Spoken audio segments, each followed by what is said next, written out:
the place value chart. Let's go. Look at the number 4582. Can you tell me which digit is in the tens place? Think carefully. I'll give you 3 seconds.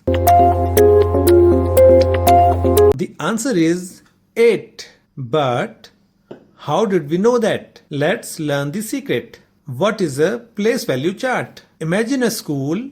Every student has a fixed seat. A student sitting on seat 1 is different from a student sitting on seat number 2. In the same way, every digit in a number has its own fixed value. That place decides its value. From right to left, the places are ones, tens, hundreds, thousands. Remember this order: ones, tens, hundreds, thousands.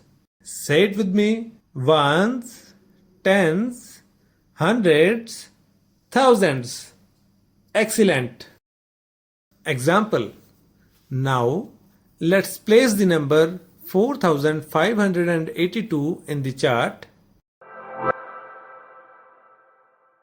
4 goes up in the thousands place, whereas 5 goes in the hundreds place, and 8 goes in the tens place, and the last one, 2, goes in the ones place. Now, let's answer some questions. Which digit is in the ones place? Yes, it's 2.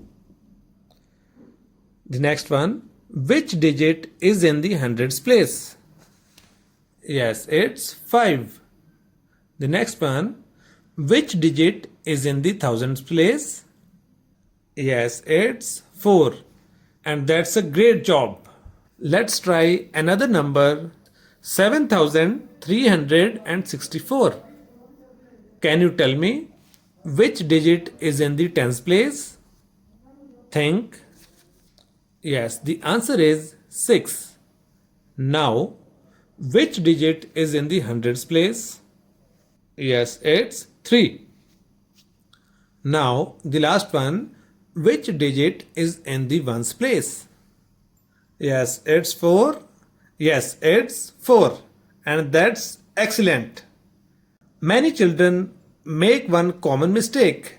They start reading the place names from left side. That is not correct. Always remember, place names begin from right side, that is ones, tens, hundreds, thousands. Final challenge. Look at this number 9241. Now tell me which digit is in the hundreds place. Pause your video and answer. Ready, guys?